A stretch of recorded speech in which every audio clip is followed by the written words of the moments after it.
Kabbalah is a word signifying a verbal tradition or secret religious law, and translates literally from the Hebrew as from mouth to ear. According to the Kabbalistic tradition, God created the universal schema through spoken utterances and commands. The 10 spheres upon the Tree of Life are the divine Sephiroth, more properly Sephiroth Belima, voices from nothing, which symbolically represent the tenfold aspect of creation. The decimal unit was taken by the originators of the Kabbalah, who saw in the number 10 a measure of perfection, to represent the Trinity of the Godhead working through the 7 ages of creation. The Hebrew letters Yod, He, and Vav are the letters of the name Yehovah, which compose this pre-Christian Trinity. The number 3 has always been linked to the concept of the Godhead, mainly due to its links to the concept of eternity. The Creator's threefold aspect is He that has always existed, He that exists, and He that shall endure forever. The idea of an infinite and immortal God who reveals himself in a universe he has fashioned from the substance of his own being represents a paradox. The Kabbalist is human, and therefore limited by his own mortality. He therefore finds himself having to deal with the problem of having to relate to an immortal creator dealing with his creation, and also the paradox of his own place in eternity as a being limited within a 4-dimensional perceptual frame reference. As a starting point, and according to the tradition even this may take several lifetimes to master, the Kabbalah attempts to arrive at an understanding of one single aspect of the Creator through the study of numerology and meditation upon the sacred hieroglyphs of the Hebrew alphabet. Because the system of the Kabbalah represents the esoteric side of the Judaic religious law, it contains many keys which unlock texts contained in the Old Testament. In the Hebrew tongue, letters of the alphabet stand double duty as numbers. For example, the letter Aleph may also be written for the character representing number 1. The letter Beth may be written for the character representing number 2. Every word and phrase, therefore, has a numerological value. The Hebrew phrase Yehovah Echad, the Eternal reveals himself through unity, adds to the number 39. There are 39 separate works in the Hebrew Canonical Testament. Also, the number of Hebrew letters in the titles of the 10 Sephiroth total 39 in all. Thus can the Kabbalistic significance of the phrase Yehovah Echad be realized. Other codes contained in the text of the Old Testament include a series of 3 verses which run concurrently in the book of Exodus, each comprised of 72 letters, when viewed in the original Hebrew. These are Exodus 14, verses 19, 20, and 21. If these verses are set out, each in a straight line, reading from right to left in the normal Semitic practice, one above the other, with the middle verse, verse 20, reversed, so that it reads from left to right, then 72 trilateral columns of angelic names are formed. According to Aleister Crowley in his Book of Thoth, these names may be arrived at from the trisyllable combinations, in the same fashion that crossword solutions may be gleaned through paying attention to the known letters of the word you are seeking, and filling in the blanks. The aforementioned list of names constitute the hierarchy of powers known as the Angels of the Shem HaMephrash, the divided name.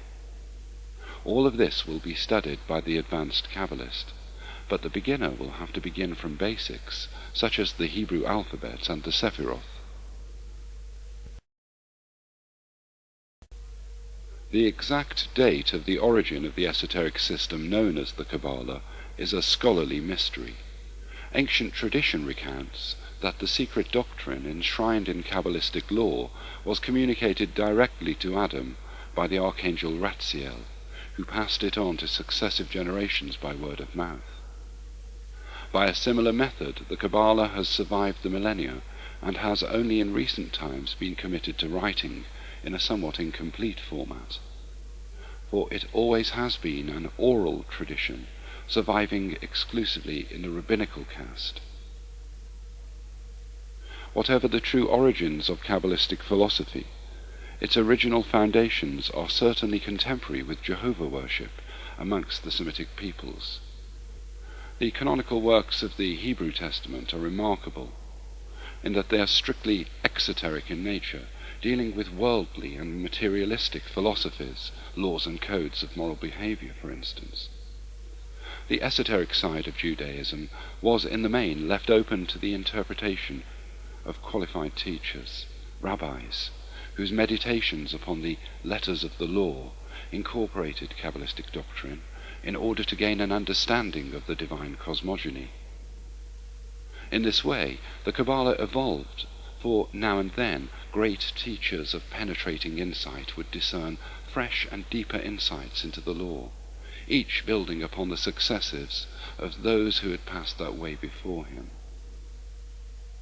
The first Kabbalistic work dealing with the Sephiroth and the letters of the Hebrew alphabet to be published was the Sefer Yetzirah, the Book of Formation, which surfaced around 22 AD, and is composed of a synthesis of partially complete ancient versions. This work is a philosophical commentary upon the creation, drawing a parallel between the works of creation, the origin of the earth, the sun, the planets, the elements, etc., and the 22 letters of the Hebrew alphabet and their combinations, which the source employed in the act of creation. To these 22 letters are added the 10 Sephiroth, thus revealing the 32 paths of wisdom. The Sefer Yetzirah was strongly influenced by Judaic Merkaba mysticism, which employed meditative techniques to induce trance vision and the apparent experience of astral projection. Through Merkaba techniques, the practitioner would rise through the planes in his astral form, where he would perceive the Almighty seated on his throne or chariot, the Merkaba. This journey would be perilous in the extreme, for deadly beings were held to guard the gateways to the astral planes in order to prevent unworthy souls from spiritual ascent.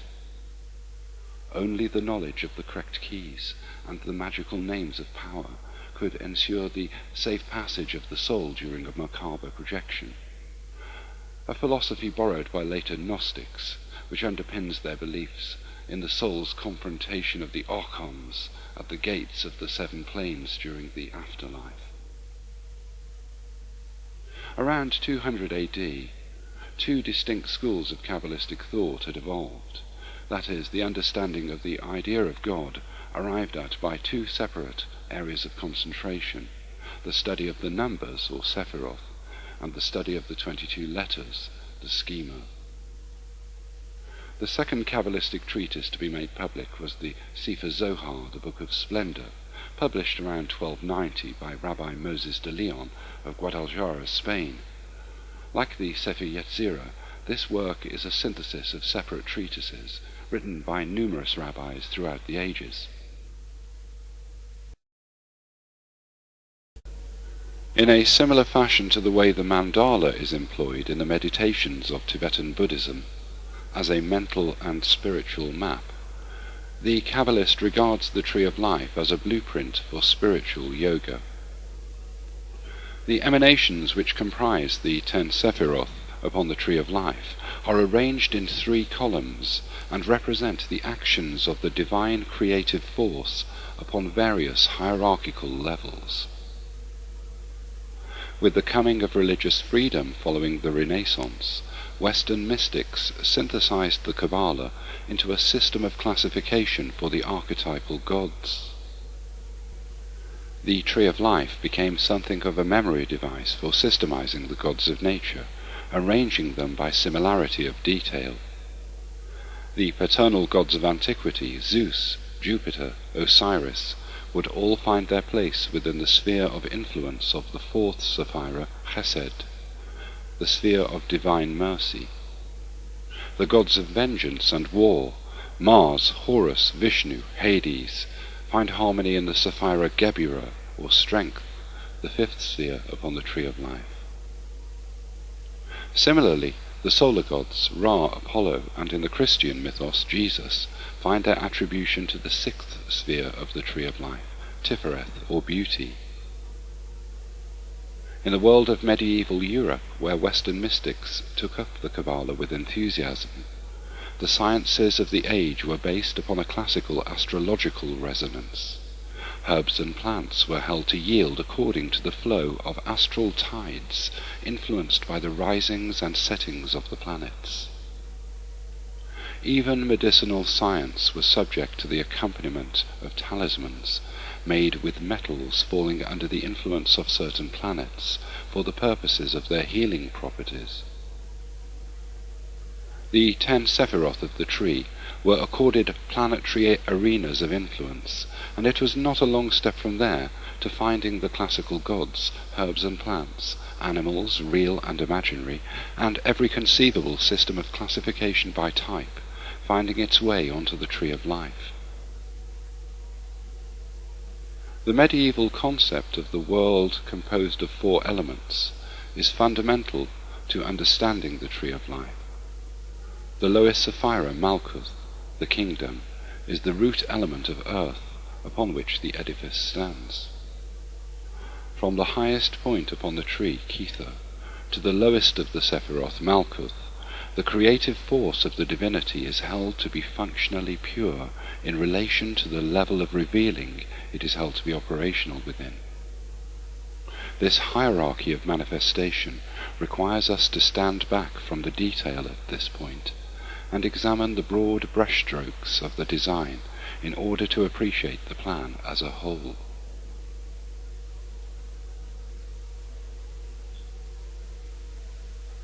If the tree of life is held to represent a plan of the creation, then, because man himself is regarded as a microcosm of the greater scheme, the tree also provides a map through which man may come to know himself.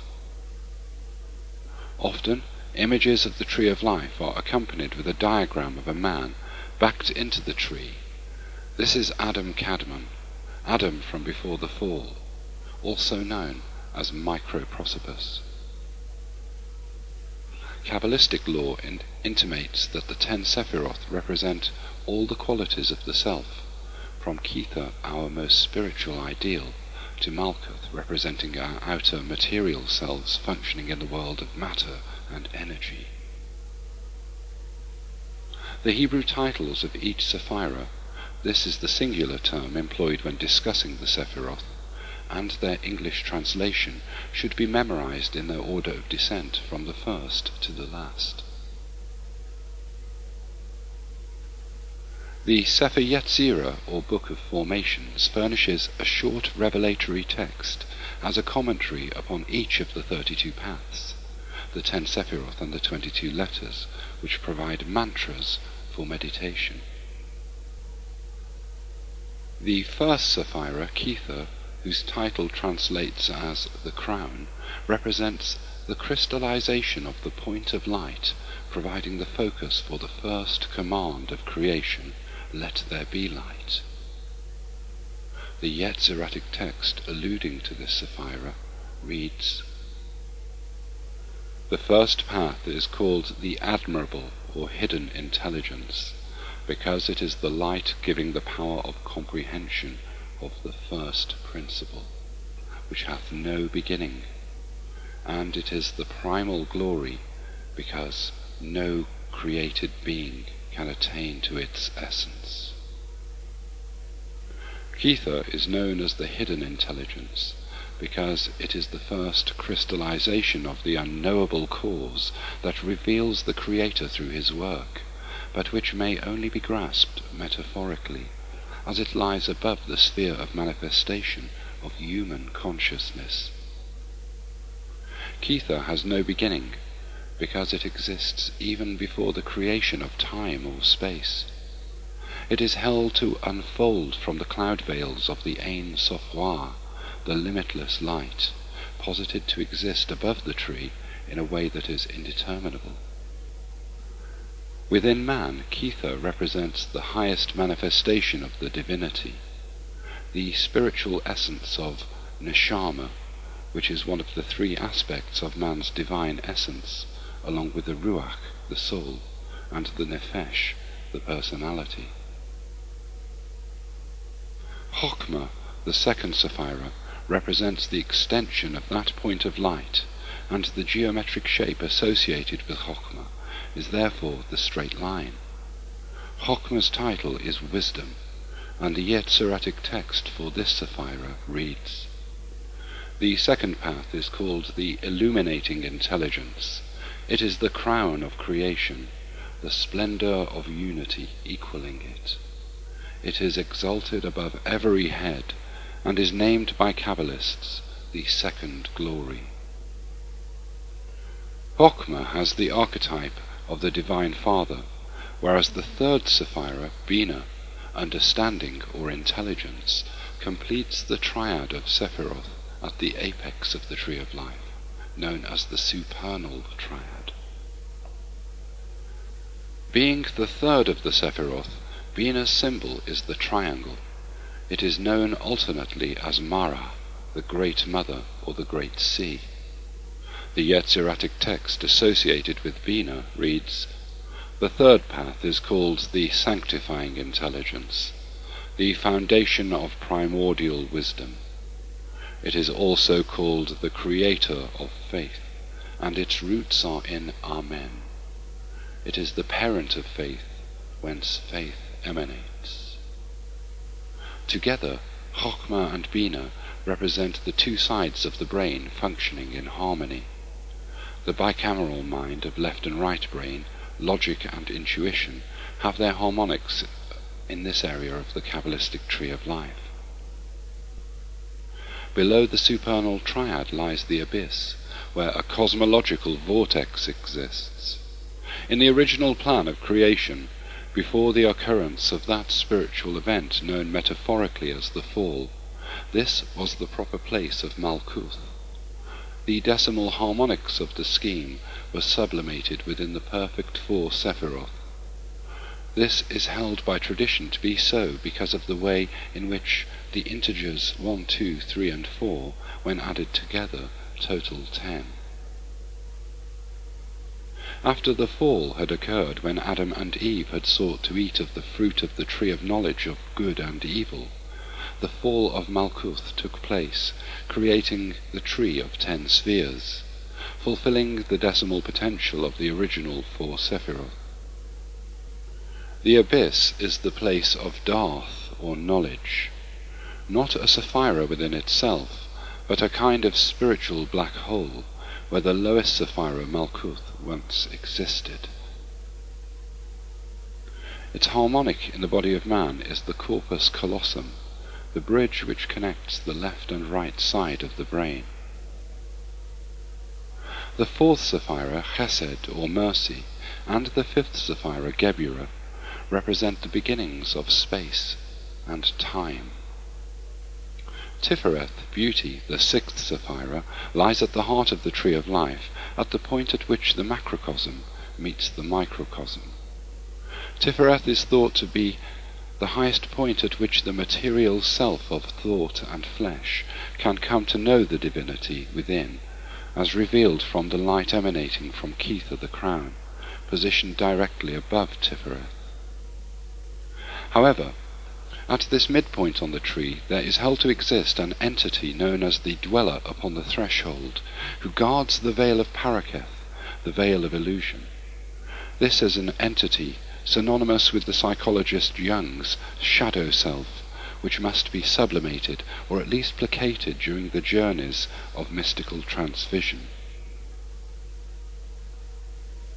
The dweller upon the threshold may also be considered as the automatic function of mind, akin to the innate mechanism of our brains, to which Gurdjieff and J.G. Bennett allude in their teachings. Below Tifereth lie the Sephiroth Netzach, Victory, where the divine plan is resplendent with the vitality of the life forces of nature. Hod, splendor, wherein are crystallized and gathered the forms through which the life forces of nature may manifest. And Yesod, the foundation upon which the generative powers of nature combine to reproduce and manifest. The Yetziratic text for Yesod, the 9th Sephira, reads, "The 9th path is called the pure intelligence, because it purifies the emanations. It proves and corrects the designing of their representations, and disposes the unity with which they are designed, without diminution or division." Yesod also represents the reflection of the light of Kether from Tifereth, and orders the complexity of the forms and forces of the Sephiroth preceding it, in accordance with the will of the causative singularity of Kether, the primum mobile. The final Sephira, Malkuth, the kingdom, lies at the base of the tree, below the pillar of equilibrium. Malkutha is an Aramaic word signifying the reign of a king, and represents an ideal kingdom rather than a crown property as such. The Yetziratic text pertaining to Malkuth reads, "The 10th path is called the resplendent intelligence, because it is exalted above every head, and sits upon the throne of Bina. It illuminates the splendor of all the lights, and causes an influence to emanate from the Prince of Countenances, the Angel of Kether." Thus Malkuth completes the flow of creativity from Kether, and earths the current. In the creation, the Sephiroth took shape through 4 levels of development, and these are known as the 4 worlds of the Kabbalist. During the initial stage of the unfolding of his plan, the Creator envisioned the creation in his mind's eye as an ideal. Thus, the Sephiroth were fashioned in the highest of the 4 worlds, the world of Atziluth, the archetypal world to which no created being may attain. Next, the Creator is held to have unleashed his creative powers, and the Sephiroth began to take shape upon the world of Bariah, the world of creation, which symbolizes the action of the divine being, gathering his building materials and commencing upon the astrophysical task of creation. The next world upon which the Sephiroth began to take shape was the world of Yetzirah, the world of formation. Now complete, the Sephiroth began to function in the lowest of the 4 worlds, the world of Asaya, the world of action. Because of the structure of the schema, the 10 Sephiroth exist alternately as an ideal, as a self-perpetuating reservoir of creative energies, as a matrix of formative energies, and finally, objective energies which influence the physical universe and its constituent components and elements. To recap, the 4 worlds are Atziluth, the archetypal world, Bariah, the world of creation, Yetzirah, the formative world, and Asaya, the world of action. Each Sephira possesses an objective reality within each of the 4 worlds, and is ruled by 4 orders of being corresponding to these worlds. Therefore, each Sephira possesses a god name, an Atziluthic guardian, an archangelic name, the Bariatic guardian, an angelic name, the Yetziratic guardian, and a planetary chakra, the Asayatic guardian. Through meditation upon the god names, the Kabbalist gains familiarity with the archetypes of the tree within each of the 4 worlds, and gains mastery over the levels below those which his experiences lead him into communion.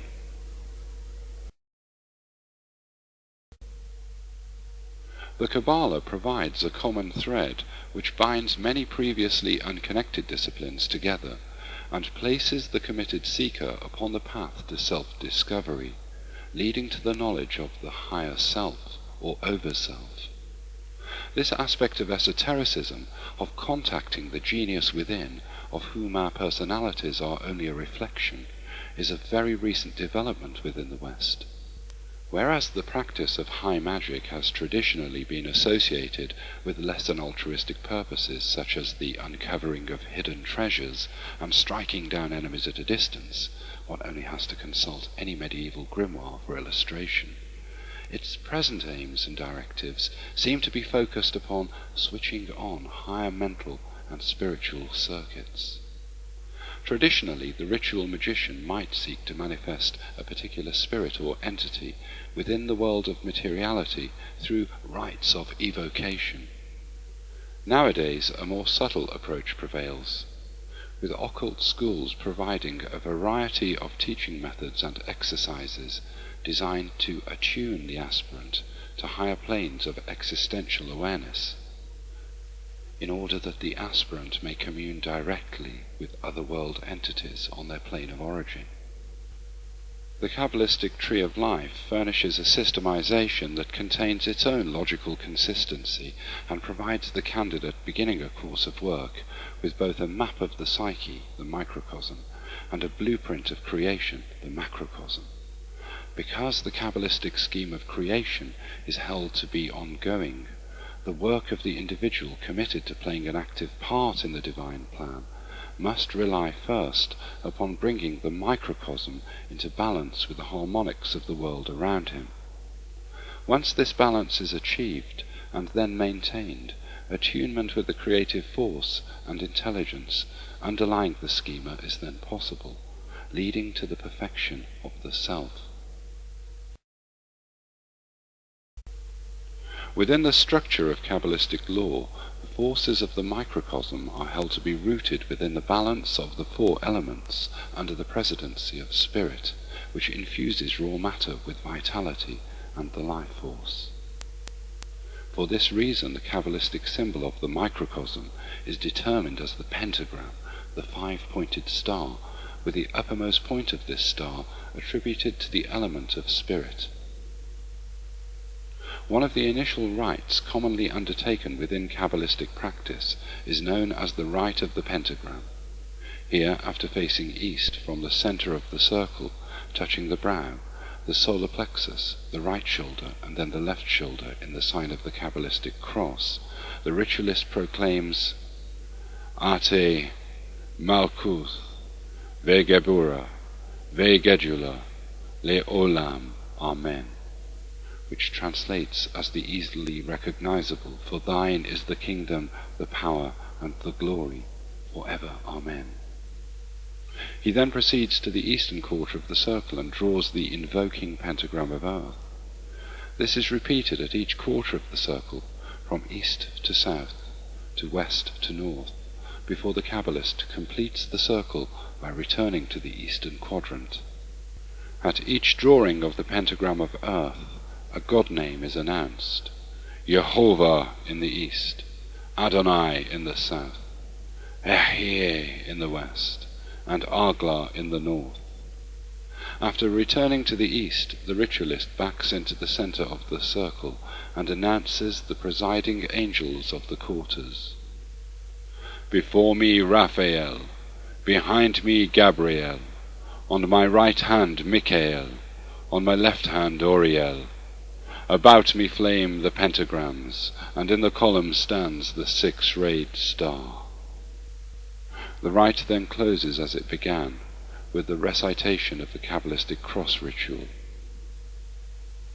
The purpose of this rite is one of attunement. The ritualist identifies himself with the macrocosmic power, and summons the archetypes of each of the elements in equal balance and proportion.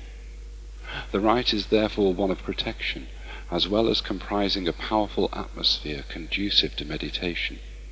In many schools this rite is known as the banishing ritual of the pentagram, mainly because it helps to restore the natural balance of the elements to the working environment, providing no opportunity for unbalanced forces to manifest. These unbalanced forces are held to be the overspill of the forces employed in the original act of creation, and which combined constitute a clipothic tree, the tree of demonic shells, below the dimensions of matter and energy.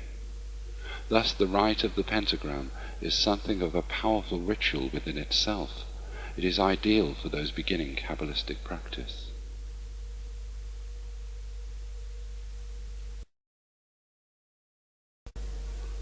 Once the student has familiarized his or herself with the pentagram ritual, then he or she is ready to begin work upon meditation exercises. For these meditations, the symbols of the Sephiroth lying upon the middle pillar of the tree are ideal. One course of work recommended by the Fraternity of the Sanctum Regnum relies upon the drawing of circular discs and inscribing thereon the symbols harmonious to each of the Sephiroth upon the middle pillar. The first meditation relies upon staring at the symbol of Malkuth, the equal-armed cross, around which the 4 Hebrew letters of the divine name, Yehovah, are arranged. The mantra associated with this meditation is the Yetziratic text pertaining to the 10th path, which should be recited and meditated upon. The 10th path is called the Resplendent Intelligence, because it is exalted above every head and sits upon the throne of Bina. It illuminates the splendor of all the lights, and causes an influence to emanate from the Prince of Countenances, the Angel of Kether. This meditation should be performed every 2 or 3 days for 10 to 15 minutes each time. We have already spoken of the creation of the 10 Sephiroth in each of the 4 worlds, the world of Atziluth, Bariah, Yetzirah, and Asaya, involving the metaphysical existence of 40 instances of the Sephiroth. It should also be noted that within each of the Sephiroth there lies a blueprint of the tree of 10 Sephiroth, creating through the 4 worlds of the Kabbalist a schema known as the 400 desirable worlds. This is a theoretical device that maps the schema in its completion. However, the mystical Kabbalist, seeking to employ macabre techniques of meditation, has to come to grips with concepts that are a little more sophisticated than the clockwork schema presented by the medieval minds who have fashioned Kabbalistic law. On page 71 of her mystical Kabbalah, Dion Fortune says, "Our consciousness being in the element of earth, we do not need the symbol of earth in our calculations when we make contact with the unseen. So we leave it out, and then find ourselves with the correct set of correspondences." This implies the adoption of a more sophisticated approach to the study of the Tree of Life that is consistent with the teachings of the Fraternity of the Sanctum Regnum on the Kabbalah of 50 Gates. The Kabbalistic Tree of Life glyph is composed of 10 Sephiroth, 22 paths which are in essence the combined influence of the Sephiroth, and 50 gates, which constitute states of mind generated by our experience of the Sephiroth and the 22 paths. The traditional Kabbalistic interpretation of the 400 desirable worlds is challenged by the model of the Tree of Life implied by the system of 50 gates. In the traditional system, a microcosmic blueprint of the 10 Sephiroth is contained in each individual Sephira throughout each of the 4 Kabbalistic worlds, yielding 400 possible worlds. In the system of 50 gates, each Sephira is thought to contain only the blueprint of the Sephiroth preceding it upon the tree, plus the potentia of its own mystical experience. Chesed, the 4th Sephira, is thus thought to contain only the blueprint of Kether, Chokmah, and Bina which precede it, plus the potentia of the divine force of love, its own qualitative experience, 4 gates in all. Using this system, 50 such gates separate the noumenal world of the lowest gate in Malkuth from the supernal triad of Kether, Chokmah, and Bina. Darth, the void created by Malkuth during the fall alluded to in Genesis, represents the 50th of the gates. As one advances through the gates, sometime in turn and sometime at once, the aspirant will sublimate the prima materia of the lower ego personality and advance through the higher gates to confront psycho-spiritual personal dynamics.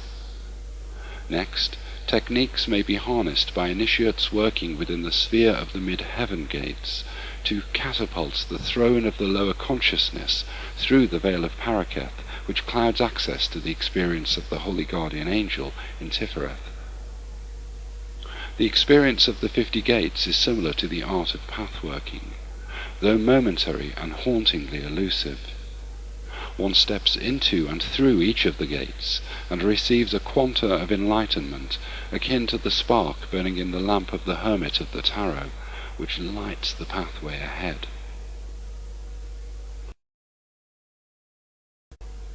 Like the term magic, the word initiate should be regarded as a verb rather than a noun by the practitioner.